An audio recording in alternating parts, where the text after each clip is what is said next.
है नहीं जख्मी भैया काहे रुआ पीछे काहे जाता नहीं आगे आगे भैया के मेरा कुर्सी दी जख्मी भैया बोलू अभी हाल फिलहाल में हमारे जख्मी भैया एगो उड़नबाज रहा जो बड़ा चलन रहे ट्रेंड में हमारे भैया एगो गाना लिखनी हम भैया के फोन कोई नहीं भैया वो टाइम केरल में रही बोलू भैया केरल गए रहे घूमे तो भैया घूमत रही चिड़ियाघर के कौची घूमत रही हम कहनी भैया सब के हुई तर्ज पे गाओ तो हमरो के गाना चाहिए भैया कहनी ठीक बा आधा घंटा रुका तारा के भेजत है भैया इतना सुघर गाना लिखनी कि तहरा गोरखो से कि तहरा गोरखो से आ तहरे पे लिखनी कि तहरा गोरखो से अरे तनिको न बारे को हमारे सवारे बना हमें गिरो हैंडसम कि का बताई कितना हरे इनका से खुश बने हो हमारे सवारे बना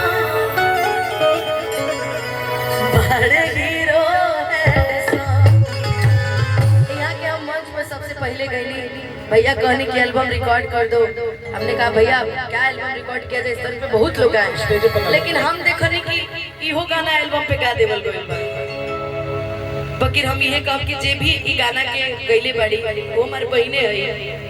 कम से कम जख्मी भैया के नाम देवे के चाहे कैसे के क्रेडिट देवे के जरूरी बा हम एगो छठ के गीत गइले रही जना गीत के बड़ा सुंदर जो स्वाति मिश्रा जी लिखले भी रही गईले भी रही हम अपना गीत मन करा के क्रेडिट दे ले रहे केहू के गीतों के क्रेडिट देवे के चाहिए ई गीत हमर जख्मी भैया के कलम से लिखल गइल बा उनकर मन से लिखल गइल बा कैसे करो वो सोचत रही कि सब गोरहरे पे बस सावर पे तो कुछ होके के चाहिए यही से तो चाप की जख्मी भैया कटी ने का जोरदार ताली रहुआ से भी बजा दी सुनो सावर लोग बड़ी बेजोड़ होला लोग हमरा पता बा कि कभी इश्क करना हो तो सांवरे रंग से करना कि कभी इश्क करना हो तो सांवरे रंग से करना ये गोरे आजादी से पहले भी बेवफा थे आजादी के बाद भी बेवफा है लगन लोग बोल रहे अरे मैं आज से बोल रही हूँ आप तो बहुत पहले से जानते हो कि छाने छाने बदले हर तोहरो मिजाज रजऊ धोखेबाज रजऊ उड़नबाज रजऊ कि छाने छाने बदले कि तोहरो मिजाज रानी जी धोखेबाज बस इसी अदा पे दुनिया फिदा है राहुल भैया आई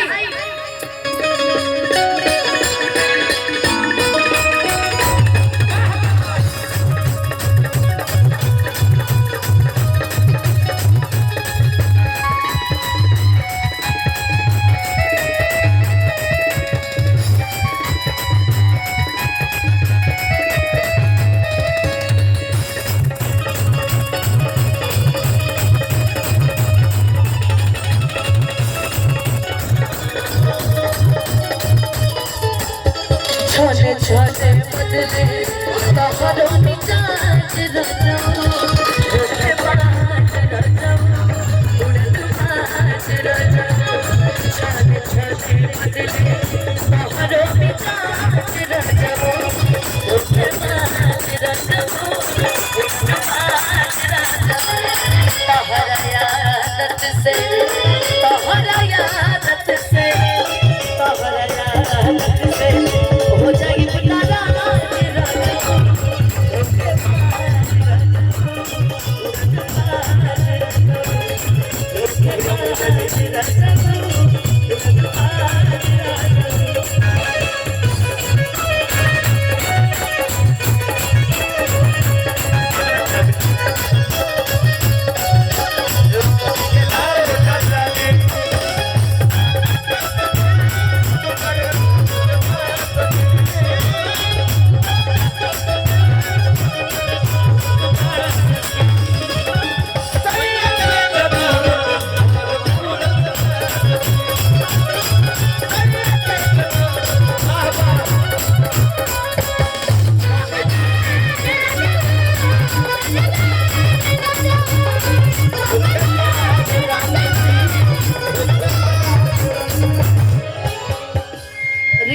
ना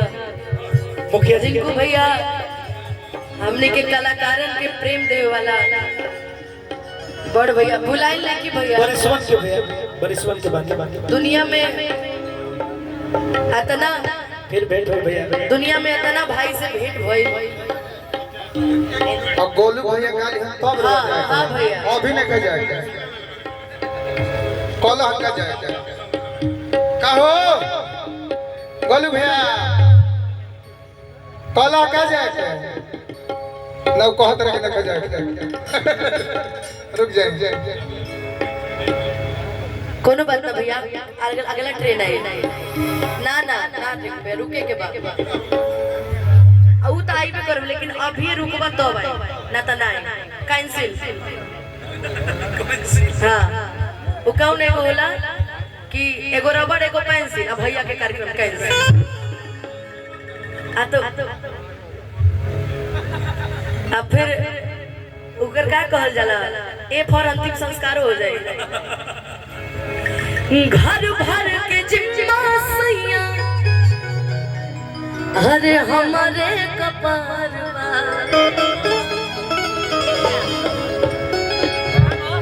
किते हमें बदौलत अरे चढ़ल बुखारवा की बात बुझाना की बात बुझाना तो की बात बुझाना ता हो जाए नाराज रजो धोखेबाज रजो उड़नबाज रजो धोखेबाज रजो उड़नबाज रजो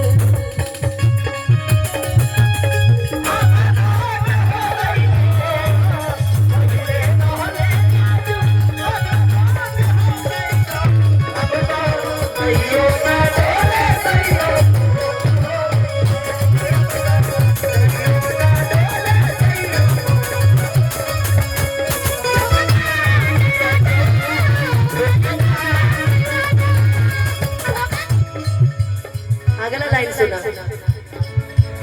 है नहीं हाँ आई ना जल्दी आई मोबाइल से वीडियो बाय सासू जी से लहरा लाता हो तो रोज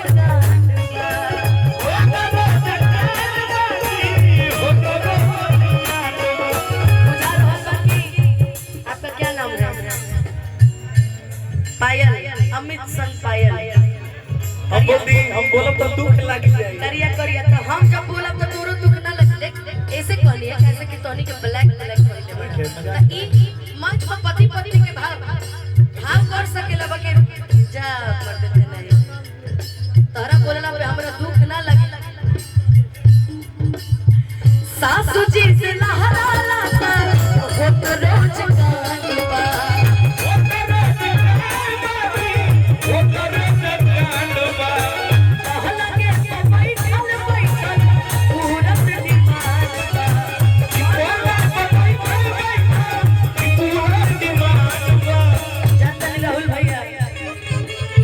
आदमी केतनो सुधर जा